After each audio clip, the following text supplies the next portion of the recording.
여러분 안녕하십니까? 여수 MBC 뉴스데스크입니다. 정부가 산재와의 전쟁을 선포했지만 매일 노동자들의 죽음이 잇따르고 있습니다. 조금 전 보셨겠지만 다시 한번 전해드립니다. 오늘 순천의 한 레미콘 공장에서 탱크 안을 청소하던 노동자 2명이 숨졌습니다. 유민호 기자입니다. 전남 순천의 한 레미콘 공장. 완전히 옆으로 쓰러진 탱크 주변으로 구조대원이 분주하게 오갑니다. 오늘 오후 1시 30분쯤 화학약품 저장 탱크 안에 들어간 청소노동자 3명이 가스에 질식됐습니다. 소방당국은 구조에 나섰지만 출입구가 좁아 탱크를 해체해 눕히는 등 2시간 넘는 작업 끝에 노동자를 구조했습니다. 뚜껑이 너무 협소하고 공기 자체도 착용을 못하고 심정지 상태로 구조된 50대 노동자 2명은 병원으로 이송됐지만 숨졌고 60대 노동자 1명은 병원에서 치료 중입니다. 탱크 안엔 유해가스인 황화수소가 적정 기준의 6배 가까운 고농도로 차 있던 것으로 확인됐습니다. 경찰과 노동당국은 노동자 1명이 홀로 청소하러 들어간 뒤 나오지 않자 다른 2명이 구하러 들어갔다가 사고가 난 것으로 보고 중대재해처벌법 등에서 정한 안전수칙이 지켜졌는지 등 정확한 사고 경위를 조사 중입니다. 저희가 사고 원인 신속히 조사하고 또 경찰과 공조해서 수사를 진행할 예정입니다. 순천시는 전날에도 금속 공장에서 60대 노동자가 기계에 깔려 숨지는 등 산재 사망 사고가 잇따라 발생하자 관내 모든 사업장의 안전관리 실태 점검에 나섰습니다. MBC 뉴스 유민호입니다.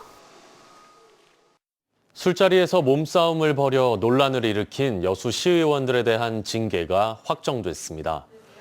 여수시 의회는 오늘 임시회 본회의를 열어 강재헌, 박영평 의원에 대한 징계안을 상정했으며 표결 결과 재석 의원 20명 가운데 찬성 17명, 기권 3명으로 각각 출석 정지 20일의 징계가 확정됐습니다.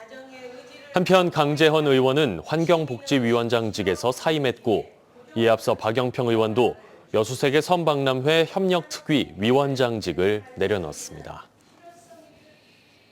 여수시 도시관리공단 신임 이사장 선임을 두고 노조가 반발하고 있는 가운데 지역 정치권도 정기명 시장을 비판하며 인사 전횡을 중단하라고 요구했습니다. 진보당 여수시 지역위원회는 보도자료를 통해 정기명 시장이 재선을 겨냥해 여수시 국장 출신 인사를 기관장 자리에 앉히려 한다며 이는 개인의 정치적인 이해득실을 우선하는 전형적인 낙하산 인사라고 비판했습니다. 지역위원회는 기관장 임명을 정치적 도구로 삼는 행위를 즉각 중단하고 전문성을 갖춘 인사를 임명할 것을 정기명 시장에게 요구했습니다. 모레 한일 정상회담을 앞두고 이재명 대통령이 일본 언론과의 인터뷰에서 위안부와 징용 문제와 관련해 합의를 뒤집는 것은 바람직하지 않다고 밝혔습니다. 역사단체들은 전 정권의 외교 실책을 바로잡아야 한다며 역사 정의가 또다시 뒤로 밀리는 것은 아닌지 우려하고 있습니다. 천홍희 기자가 보도합니다. 이재명 대통령은 취임 초기부터 국가 간 관계에서 정책 일관성이 중요하다고 강조해왔습니다. 한일 정상회담을 앞두고 보도된 일본 언론과의 인터뷰에선 입장을 더 명확히 했습니다. 전 정권에서 일본과 맺은 위안부 강제징용 관련 합의는 국가 간 약속으로 뒤집는 것은 바람직하지 않다고 밝힌 겁니다. 하지만 이 합의들은 이 대통령이 당대표 시절 외교사 최대 치욕이라고 평가했을 정도로 피해자 의견이 무시됐던 합의였습니다. 가히 삼전도 구력의 버금가는 외교사 최대 치욕이자 오점이 아닐 수가 없습니다. 대통령에게 묻습니다. 도대체 이 정부는 어느 나라 정부입니까? 대통령 인터뷰가 보도되자 역사단체들은 즉각 성명서를 내고 정책 일관성이 역사 정의보다 중요하냐며 반발했습니다. 잘못된 합의를 다시 협상한 경우는 과거에도 여러 차례 있었다며 일관성이 중요하다면 이완용의 매국 합방 약속까지 지켜져야 하는 것이냐는 격한 반응도 나왔습니다. 정작 법적 책임을 져야 될 일본이나 일본 피고기업은 가만히 있는데 피고국인 우리가 안절부절 못해가지고 이거다 하겠다 저거다 하겠다라고 하는 것 자체가 완전히 뒤집어졌다는 얘기입니다. 일본군 성노예제 문제 해결을 위한 정의기억연대 역시 성명서를 내고 이재명 정부는 전 정권의 과오를 되풀이하지 말고 역사 정의 실현에 나서야 한다고 지적했습니다. 이 대통령은 모레 취임 후 처음으로 일본을 방문해 한일 정상회담을 갖습니다. 역사단체와 피해자들은 사과 없는 합의가 반복돼 역사 정의가 다시 뒷전으로 밀리는 것은 아닌지 우려하고 있습니다. 일본의 진정한 사과를 바라는 일제강제동원 피해자들에게 이재명 대통령이 어떤 답을 가져올지 한일 정상회담 결과에 관심이 집중되고 있습니다. MBC 뉴스 천홍희입니다. 정부가 의대가 없는 전남에 의대를 설립하는 등 필수 공공의료 체계를 강화할 예정입니다.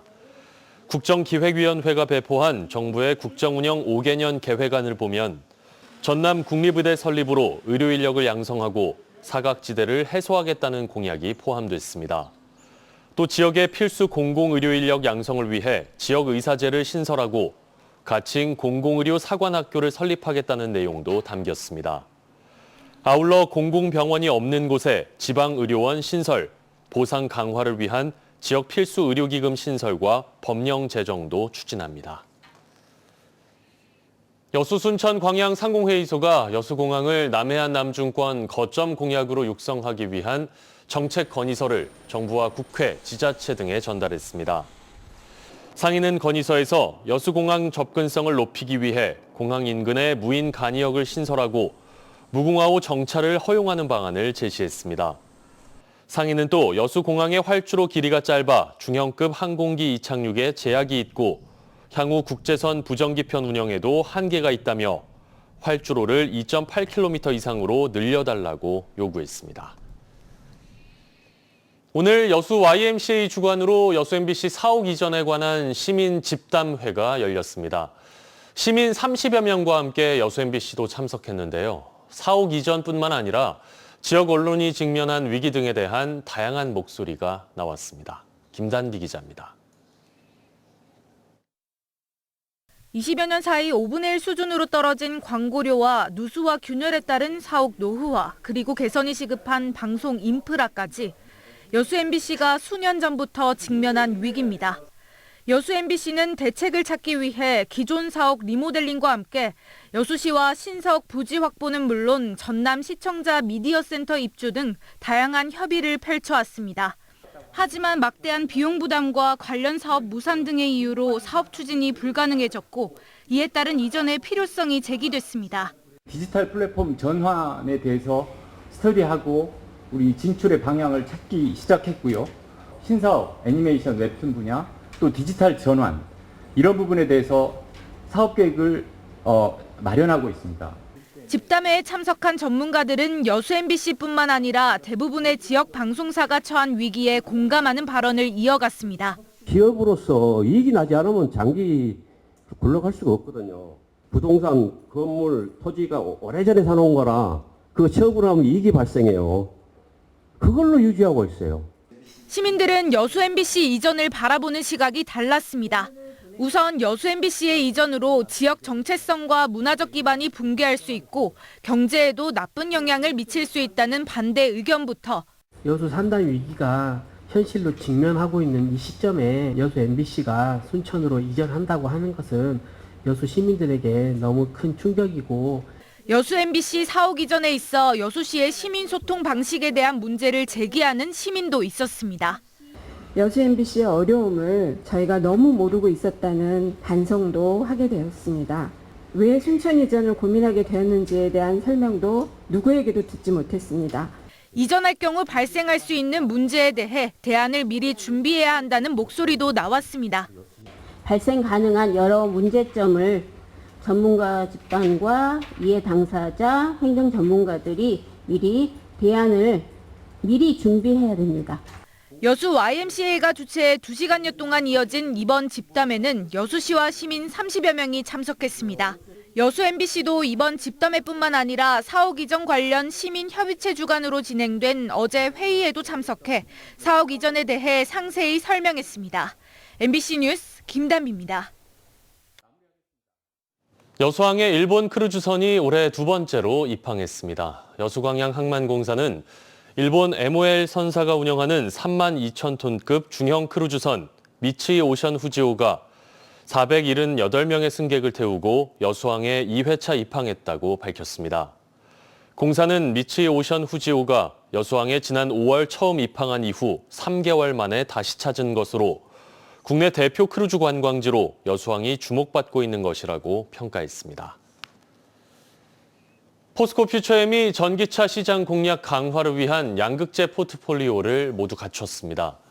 포스코 퓨처엠은 최근 울트라 하이니켈 양극재와 고전압 미드니켈 양극재의 파일럿 개발에 최종 성공함으로써 스탠다드 엔트리 전기차 시장에 이어 프리미엄 전기차 시장까지 모두 대응이 가능한 양극재 포트폴리오를 갖추게 됐다고 밝혔습니다. 특히 이번에 파일럿 개발에 성공한 울트라 하이니켈 양극재는 주행 거리를 극대화하고 안전성과 수명도 향상돼 UAM, 자율주행 등 전력을 많이 사용하는 모빌리티에 적용할 수 있는 제품입니다. 내일 전남 동부 지역은 오전까지 대체로 맑다가 오후에는 일부 지역에 소나기가 내리겠습니다. 예상 강수량은 5에서 40mm입니다. 내일 낮 최고 기온은 순천과 광양, 고흥 33도, 여수와 순천은 32도쯤으로 오늘과 비슷하겠습니다. 바다의 물결은 남해서부 앞바다에서 0.5m, 남해서부 먼바다에서는 0.5에서 1.5m로 비교적 낮게 일겠습니다. 기상청은 당분간 무더위와 열대야가 이어지겠다며 건강관리에 신경 써줄 것을 당부했습니다. 여수의 한 고등학교에서 교사가 학생 뺨을 때리는 영상이 뒤늦게 온라인에 공개돼 논란이 확산하고 있습니다. 최근 한 온라인 커뮤니티에 올라온 영상에는 여수의 한 고등학교 남성 교사가 칠판 앞에 학생 3명을 세워놓고 뺨을 연달아 때리는 장면이 담겼습니다. 이 영상은 2017년에서 2018년 사이에 촬영된 것으로 추정되며 해당 교사는 2019년 명예퇴직한 것으로 드러났고 피해 학생들과 목격자들도 졸업했습니다. 전남도 교육청은 가해자를 아동학대 혐의 등으로 경찰에 신고할 예정으로 피해 학생들의 소재도 파악하고 있습니다. 여수경찰서 소속 경찰관이 음주운전을 하다가 적발됐습니다. 광양경찰서는 도로교통법 위반 혐의로 여수경찰서 소속 A 경위를 불구속 입건했습니다. 해당 경찰관은 지난 17일 오후 광양에서 음주운전을 하다 적발됐으며 당시 혈중 알코올 농도는 면허 취소 수준이었던 것으로 알려졌습니다. 경찰은 A 경위를 직위 해제했고 징계 절차에 착수할 예정입니다. 수도권과 비수도권의 필수 의료 전문의 수 격차가 4배에 달하는 것으로 나타났습니다. 한국보건사회연구원 자료를 보면 수도권 인구 1,000명당 필수 의료 전문의 수는 평균 1.86명이었지만 비수도권의 평균은 약 4분의 1 수준인 0.46명에 그쳤습니다. 시도별로 보면 서울이 3.02명으로 가장 많았고 이어 경기와 부산, 대구 순이었습니다.